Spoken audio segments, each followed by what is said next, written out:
Hi there, Chris. Do you think the EU will go ahead with imposing this oil embargo against Iran in full at the end of the day, despite these threats that we're still hearing from Tehran that they will block the vital Strait of Hormuz in response? Well, I think the crisis regarding Iran is ratcheting up. We've seen today William Hague say that military action has not been ruled out, and we know that Britain has got plans to join any American attack on Iran. And an oil embargo will be a very serious ratcheting up of the sanctions, which now include financial sanctions. But of course, we've also seen the killing last week of the fourth Iranian nuclear scientist, an assassination carried out in Tehran. There is a dirty covert war being waged inside Iran against the Iranian nuclear program. Not just the killing of the nuclear scientists, but attacks, bombing attacks on bases, killing of military personnel. The Israelis have been prepared to take the credit for these attacks, and I'm sure that Mossad is involved in them. In my mind, there is no question that the Americans must be involved in that.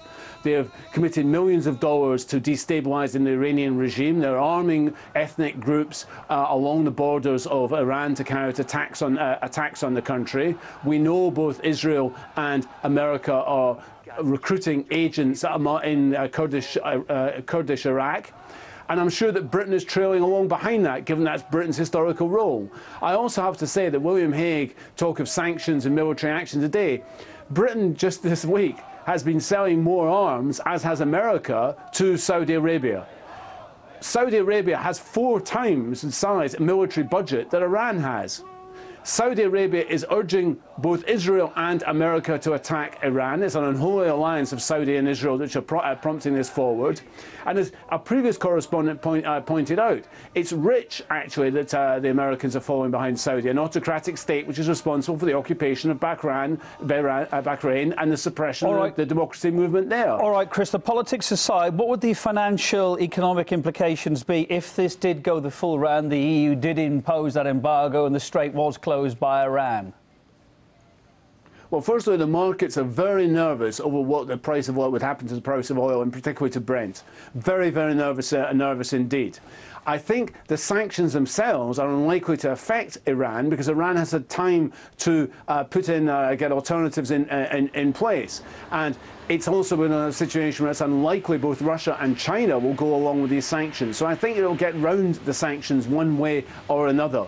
But sanctions have become, as we know, from Yugoslavia and from Iraq, a way of softening up a country in preparation for a military assault by the West. And it's that which I am worried about. Logic says that America should not be involved in 2 full-frontal wars. That's what Obama himself says. Yet it is involved in a covert war in Iran. It is involved in Syria, and the Syrian conflict is becoming enmeshed as this because America see overthrowing the Assad regime as removing one of Iran's key allies. Once you become involved in this sort of covert war, then as we know from history and America's own history, it's very easy to slide into an open war. So and where do you the sorts of assassination operations... We're running a bit short of time. Where do you think this is heading? If the international community does want to make sure Iran doesn't ever develop a nuclear weapon, what other options are there besides these tough sanctions we're already seeing and/or an all-out military assault? I mean, is there anything else that could be done?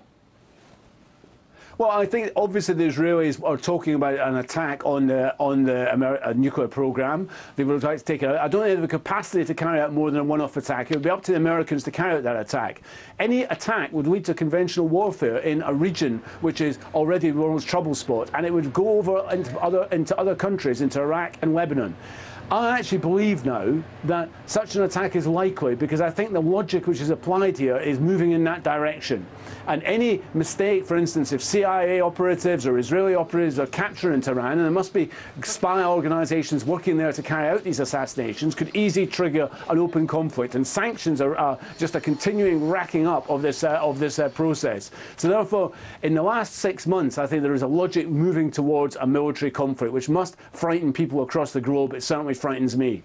What about the argument, I'm sure I know what you're going to say about this, what about the argument that if Iran did have a nuclear deterrent, that would arguably make the region more stable and balanced, given that Israel is currently the only, allegedly, but we think it is, nuclear power there, albeit this undeclared one? Well, of course, Israel does not sign up to treaties which Iran has signed. Israel does not allow atomic energy inspectors in to look at its missiles, which Iran does do. There is double standards here, and Britain and France, of course, provided the means for Israel to get its secret nuclear program in place. And I think we should remember that, you know, the countries criticising Iran, America, Britain, France and Israel, have got nuclear weapons. Iran doesn't have nuclear weapons. Iran has not carried out any act of aggression against the United States. The United States has carried out an act of aggression against Iran. The overthrow in 1953 of the Mossadegh government, but also in the late 1980s, the shooting down a civilian airliner in which 290 passengers were killed by American forces. There is a history of American intervention against Iran. There's no history of Iranian intervention against America, Iranian military action. So we've got double bookkeeping here, as usual with the United States and Britain, and the charge of hypocrisy once more leaps to mind. From London, Chris Bambury, political analyst, thank you very much for your thoughts.